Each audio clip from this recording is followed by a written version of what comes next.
అందరికీ నమస్కారం.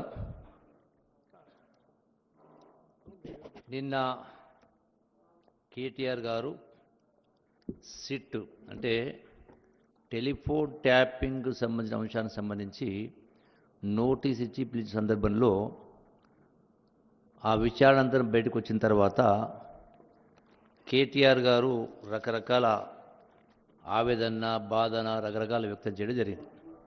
అసలు ఈ ఫోన్ ట్యాపింగ్ అనే అంశం ఎందుకు వచ్చింది, ఎప్పటి నుంచి వచ్చింది? నేను కూడా గడచిన 25 సంవత్సరాల నుంచి రాజకీయాలు ఉన్నా. 99 నుంచి కాంగ్రెస్ పార్టీ ముఖ్యమంత్రి చూసిన, అట్లాగే తెలుగుదేశం పార్టీ ముఖ్యమంత్రి చూసిన, చంద్రబాబు నాయుడు గారు చూసినాం. ఎప్పుడూ లేనటువంటి అంశం తెలంగాణ వచ్చిన తర్వాత, ఇంతమంది త్యాగాల తర్వాత వచ్చిన తర్వాత బీఆర్ఎస్ ప్రభుత్వంలో కేసీఆర్ నాయకత్వంలో కేసీఆర్ ముఖ్యమంత్రిగా ఉన్న సందర్భంలోనే ఈ చర్చ మొదలైంది.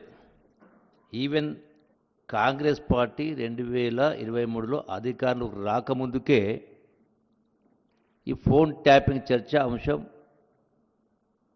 చర్చ జరిగింది. నేను చెప్పడం కాదు, బీఆర్ఎస్ పార్టీలో ఉన్నటువంటి ఆనాడు ప్రకాష్ గారు హరీష్ రావుతో మాట్లాడిన సందర్భంలో హరీష్ రావు గారు అన్న ఫోన్లో మాట్లాడకే ఫోన్ ట్యాపింగ్ చెప్పని మాట్లాడింది రికార్డెడ్ ఉంది. ప్రకాష్ గారు మాట్లాడి ఉంది. అట్లాగే బీఎస్పీ నాయకుడు ప్రవీణ్ కుమార్ గారు ఇప్పుడు బీఆర్ఎస్ పార్టీ ఉన్నారు. వారు కూడా ఆ బీఎస్పీలో ఉన్నప్పుడు బీఆర్ఎస్ చేరకముందు ఈ యొక్క ఫోన్ ట్యాపింగ్ అంశం గురించి ఆనాటి నాయకత్వాన్ని కూడా విమర్శించడం జరిగింది. అట్లా మన ఆనాటి గవర్నర్ తమిళసై అంతేనా, వారు కూడా నా ఫోన్ అంటే నా ఫోన్ కూడా ట్యాపింగ్ అవుతుందనేది వారు కూడా మాట్లాడినారు. అది రికార్డెడ్ వీడియో కూడా ఉన్నది. అయితే వాళ్ళు మాట్లాడే వేరు. కేటీఆర్ కూడా ఏమన్నాడు, ఇది చేస్తే చేసి ఉండొచ్చు, బచ్చగాళ్ళు లుచ్చగాళ్ళు ఒకరితో ఇద్దరితో చేసి ఉండొచ్చు అన్నారు. అంటే కేటీఆరే ఒప్పుకున్నట్టే కదా ఫోన్ ట్యాపింగ్ జరిగిందని. ఎవరు చేయించును, ఎందుకు చేయించిన అవసరం పడితే నోటికి ఆ మాట వచ్చిందంటే, అంటే అసలు తెలంగాణ రాష్ట్రం వచ్చింది, తెచ్చుకున్నది, ప్రజా సమస్యలు పరిష్కారం కావాలి, జాతీయ స్థాయిలో అన్ని వర్గాల ప్రజల పేదల వాళ్ళ యొక్క కొనుగోలు శక్తి పెరగాలి, వాళ్ళు పర్ క్యాపిటల్ ఇన్కమ్ పెరగాలి, సమస్యలు పరిష్కారం కావాలి, ఎటువంటి అరాచకాలు దుర్మార్గం లేకుండా పూర్తి ప్రజాస్వామ్యబద్ధంగా ఉండాలని చెప్పనే కోరుకుంటే ఏం కర్మ, ఎందుకు వచ్చింది ఇది? రెండవది, అసలు మీకు ఇచ్చిన నోటీస్ ఏంది? Section 160 CrPC. మిమ్మల్ని నేరస్తులుగా పరిగణించలే, మిమ్మల్ని సాక్షులుగా. ఇది వాస్తవమేనా, మీ అంటే ఎందుకు జరిగింది, ఎవరిలా జరిగింది, దీనిపైన మీ అంటే వాళ్ళ యొక్క సమాచారాన్ని, కీలక అంశాలని, వాస్తవాలని తెలుసుకోవడం కోసం నోటీస్ ఇచ్చి పిలిచారు. సో ఇది చట్టం అనేది ఎవరికి చుట్టం అనేది కాదు. దీనిలో తప్పేముంది? మిమ్మల్ని అంటే సమాచారం కోరడితేనే మిమ్మల్ని ఏదో కేసులు పెట్టి మిమ్మల్ని అరెస్ట్ చేస్తున్నట్టుగా, ఇంకోటి చేస్తున్నట్టుగా అనేటువంటి కార్యక్రమాలు జరగలే కదా. ఈ సందర్భంగా గతంలో తెలంగాణ రాష్ట్ర ఉద్యమంలో కేసీఆర్తో పాటుగా కీలక పాత్ర పోషించినటువంటి ఆనాడు కోదండరాం గారిని మధ్యరాత్రి ఇంటి మీదకి దాడి చేసి అరెస్ట్ చేసే కార్యక్రమం చేసిండ్రు. మరి ప్రభుత్వం వచ్చి 2 సంవత్సరాలైంది. ఇన్ని రకాల అసలు నేను కూడా కొద్ది దగ్గరికి వెళ్ళి చూసిన కదా, ఇన్ని రకాల ఉన్నా కూడా అటువంటి పనులు ఏం చేయలే కదా. అంటే రాజ్యాంగబద్ధంగా చట్ట ప్రకారము అంశం వచ్చినప్పుడు దానిపైన విచారణ చేయడం కోసం నోటీసు పిలుస్తారు, సాక్షిని పిలుస్తారు.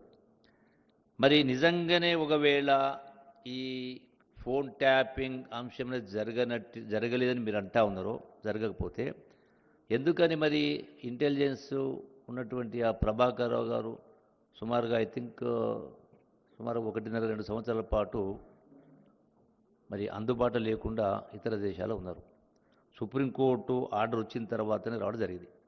ఇప్పుడు ఏదీ లేకపోతే అసలు ఫోన్ ట్యాపింగ్ అనే అంశమే అనేది లేకపోతే ఇటువంటి కోర్టులకు పోయి కోర్టు ద్వారా ఆర్డర్ తీసుకొచ్చి రప్పిస్తేనే వచ్చేటువంటి కార్యక్రమం జరిగినాయి కదా. అంటే ఖచ్చితంగా ఈ యొక్క ఫోన్ ట్యాపింగ్ అనేది దుర్మార్గంగా, ఫోన్ ట్యాపింగ్ అనేది ప్రజలకు సంబంధించినటువంటి, అంటే వాళ్ళకి సంబంధించినటువంటి స్వేచ్ఛ, వాళ్ళకి సంబంధించినటువంటి పర్సనల్, అంటే వాళ్ళను పూర్తిగా, అంటే ఎవరు ఏది మాట్లాడుకున్నా, వ్యక్తిగత విషయాలు మాట్లాడుకున్నా, వ్యాపార విషయాలు మాట్లాడుకున్నా, రాజకీయ విషయాలు మాట్లాడుకున్నా, మరి ఇంట్లోకి తొంగి చూసినట్టేనా కాదా? అంటే ఇంత దుర్మార్గంగా మీరు మాట్లాడే కార్యక్రమం చేసి ఇవాళ మీరు నిందితులని అనలే, మిమ్మల్ని సాక్షులుగా పరిగణించి పిలవడం జరిగింది. మరి అటువంటిది భయపడాల్సిన అవసరం వచ్చింది? భయం ఎందుకు? భయపడాల్సిన అవసరం ఎందుకు? మీరు మరి ఇటువంటి కార్యక్రమాలు చేసుకుంటూ ఒకదానికి పొంతన లేకుండా ఈ ప్రభుత్వం ఏదో రేవంత్ రెడ్డి గారి ప్రభుత్వము, కాంగ్రెస్ ప్రభుత్వం రాజకీయ కక్ష చేస్తుందని మాట్లాడుతూ ఉన్నారు. నిజంగానే రాజకీయ కక్ష చేసేది ఉంటే మిమ్మల్ని ఈ సెక్షన్ కాకుండా ఇంకో, అంటే 41A కింద ఇచ్చి పోలీసులు అరెస్ట్ చేసే అవకాశం ఉంది. మిమ్మల్ని ఇబ్బంది పెట్టి నిజంగానే రాజకీయ కక్ష చేయాలంటే, అంటే పూర్తి చట్టం ప్రకారం ప్రజాస్వామ్య పద్ధతి ప్రకారం చేస్తూ ఉంటే మీరు దుర్మార్గంగా మాట్లాడుతూ మళ్ళీ ఉల్టా చోర్ కొత్వాల్ కూడా అంటేనట్టుగా మీరు మాట్లాడుతూ ఉన్నారు.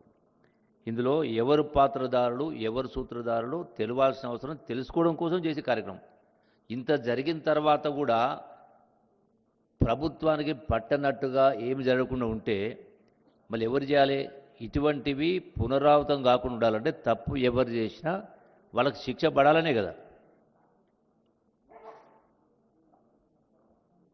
రాజకీయంగా అంటే ఎవరు కూడా అతిథులు కాదు, చట్టానికి అతిథులు కాదు, ఎంతటి వాళ్ళైనా. అరే ఇంత గొప్పగా తెలంగాణ రాష్ట్రాన్ని తెచ్చుకొని పరిపాలన చేయాల్సిన పద్ధతులు చేయకుండా అప్రజాస్వామికంగా చేస్తూ మళ్ళీ తగుదనమ్మా అంటూ దీన్ని దిగజాడుతనమంటారు. ఈ స్థాయికి ఇంత నీచమైనటువంటి పని మనం ఎప్పుడైతే చూస్తూ ఉంటాం, ఆ కాలేజీలో స్కూల్లో వాడు ఇట్లా చేసిన వీడు అట్లా చేసిన కింద, మరి వాళ్ళకి మీకు భేదం ఉన్నట్టు ఎందుకు ఇటువంటి దుర్మార్గానికి ఒడిగట్టేందుకు కార్యక్రమం చేయడం జరిగింది? మొన్న కేటీఆర్ మాట్లాడిండు, నిన్న హరీష్ రావు మాట్లాడిండు. అట్లాగే దీనికి సంబంధించి ఈ రోజున ప్రజాధనంతో నడిచేటువంటి విజిలెన్స్ డిపార్ట్మెంట్, అంటే ఎవరి పాత్ర వాళ్ళు సక్రమంగా నిర్వహించకుండా మీరు ఆ సంస్థలపైన దాడి చేసే కార్యక్రమం చేస్తూ మీ సొంత అవసరాలు వాడుకుంటూ ఇష్టారాజ్యంగా ప్రవర్తించే కార్యక్రమం చేస్తే అంటే ప్రభుత్వం ఇంకేం పట్టకుండా ఉన్నట్టుగా చూసుకుంటూ కూర్చోవాలా?